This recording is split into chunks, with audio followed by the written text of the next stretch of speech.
ನಮಸ್ಕಾರ. ನಾನು ನಿಮ್ಮ ವೆಂಕಟೇಶ್ ಹುಂಡೇಕರ್. ನಿಮಗೆ ಭಗವದ್ಗೀತಾ ಕ್ಲಾಸಿಗೆ ಎಲ್ಲರನ್ನೂ ಸ್ವಾಗತಿಸುತ್ತೇನೆ. ಈಗ ಈ ಸಾನ್ವಿ ಕುಲಕರ್ಣಿ ಅನ್ನುವಂತಹ ಒಬ್ಬ ವಿದ್ಯಾರ್ಥಿನಿ ನನ್ನ ಕಡೆ 10 ಅಧ್ಯಾಯದ ಭಗವದ್ಗೀತೆಯನ್ನು ಮುಗಿಸಿದ್ದಾಳ. 9 ಅಧ್ಯಾಯವನ್ನು ಕೂಡ ಆಕಿ ಈಗಾಗಲೇ ನಮಗೆ ಒಪ್ಪಿಸಿದ್ದಾಳೆ. ಇವತ್ತ 10ನೇ ಅಧ್ಯಾಯವನ್ನು ಒಪ್ಪಿಸ್ತಾ ಇದ್ದಾಳ. ಇನ್ನು ಮುಂದೆ ನೀವು ಭಗವದ್ಗೀತೆಯ 10ನೇ ಅಧ್ಯಾಯದಿಂದ ಮುಂದಿನ ಎಲ್ಲ ಅಧ್ಯಾಯಗಳನ್ನು ಕೂಡ ನೀವು ಇಲ್ಲೇ ಅಧ್ಯಯನ ಮಾಡ್ಬೋದು. ಮತ್ತು ಈಗ ನಿಮಗೊಂದು ಪ್ರಶ್ನೆ ಬರುತ್ತೆ, ಈಗ ಹಿಂದಿನ ಅಧ್ಯಾಯ ಹೆಂಗೆ ಮಾಡೋಣ್ರಿ ಅಂತ ಹೇಳಿ. ಹಿಂದಿನ ಅಧ್ಯಾಯವನ್ನು ನಾನು ಏನು ಮಾಡ್ತೀನಿ ಅಂತಂದರೆ, ಮತ್ತೆ ಇನ್ನೊಂದು ಕ್ಲಾಸ್ ಇದೆ ನಂದು, ಆ ಕ್ಲಾಸಿನ ಮುಖಾಂತರ ನಾನು ನಿಮಗೆ ಅದನ್ನು ಕೂಡ ಅಪ್ಲೋಡ್ ಮಾಡ್ತೀನಿ. ಈಗ ಸಾನ್ವಿ ಕುಲಕರ್ಣಿ 10ನೇ ಅಧ್ಯಾಯವನ್ನು ಪ್ರಾರಂಭ ಮಾಡಮ್ಮ ಸಾನ್ವಿ. श्रीगुरुभ्यो नमः। अथ भगवद्गीतासु दशमोऽध्यायः विभूतियोगो नाम।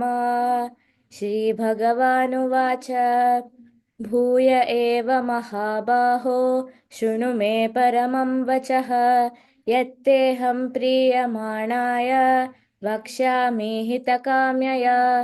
न मे विदुसुरगणा प्रभवं न महर्षयः अहमादिर्हि देवानां महर्षीणां च सर्वशः।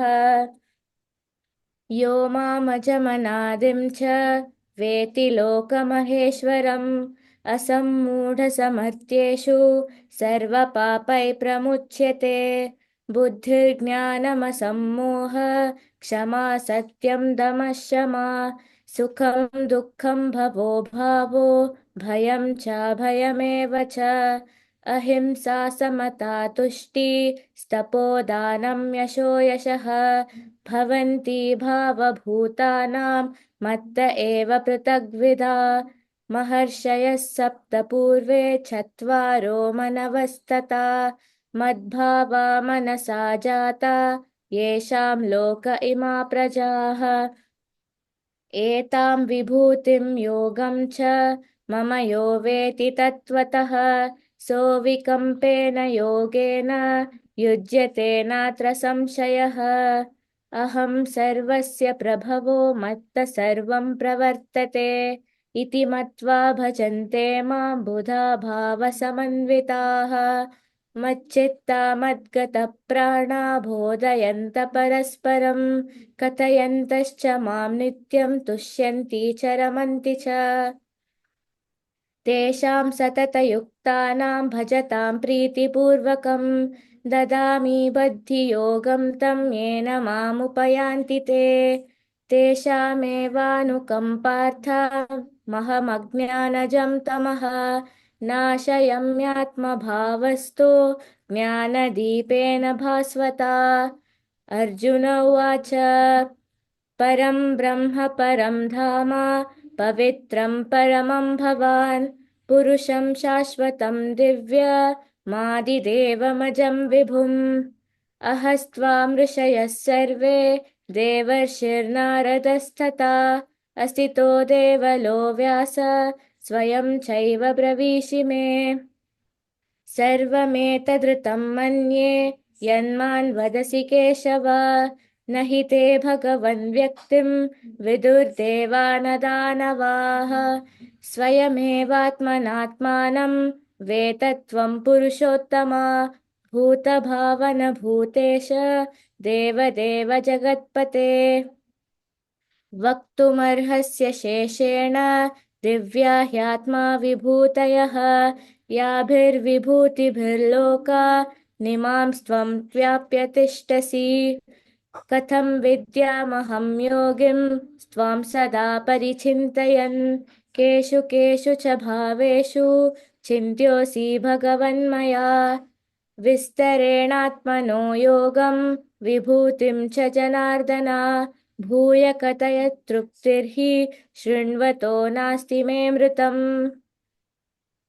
श्रीभगवानुवाच हन्त ते कथयिष्यामि दिव्या ह्यात्मा विभूतयः प्राधान्यतः कुरु श्रेष्ठ नास्त्यन्तो विस्तरस्य मे अहमात्मा गुडाकेश सर्वभूताशयस्थितः अहमादिश्च मध्यं च भूतानामन्त एव च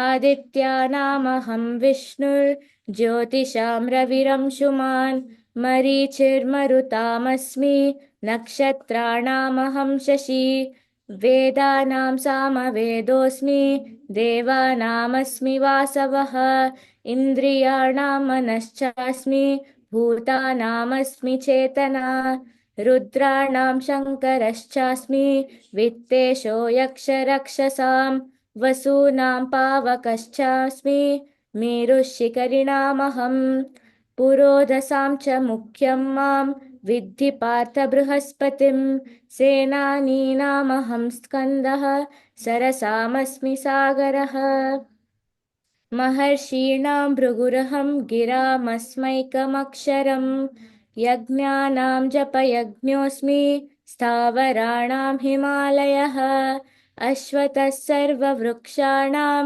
देवर्षीणां च नारदः गन्धर्वाणां चित्ररथः सिद्धानां कपिलो मुनिः उच्चैश्रवसमश्वानां विद्धि माममृतोद्भवम् ऐरावतं गजेन्द्राणां नराणां च नराधिपम्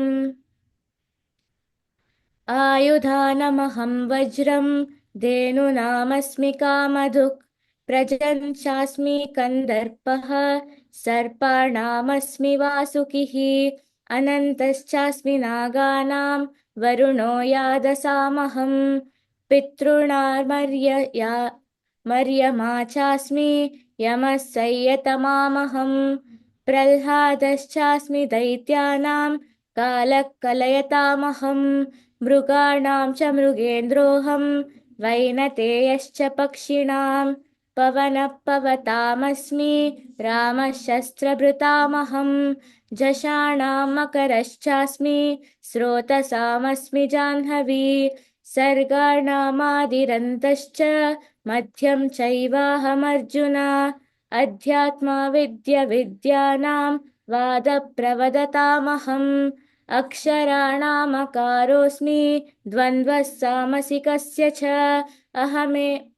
अहमेवाक्षयः कालो धाताहं विश्वतोमुखः मृत्युर्सर्वहरश्चाहमुद्भवश्च भविष्यतां कीर्तिश्रीर्वाक्षनारीणां स्मृतिर्मेधा धृतिक्षमा बृहत्सामा तथा साम्नां गायत्री छन्दसामहं मासानां मार्गशीर्षोऽहं ऋतूनां कुसुमाकरः द्यूतं चलयतामस्मि तेजस्तेजस्विनामहं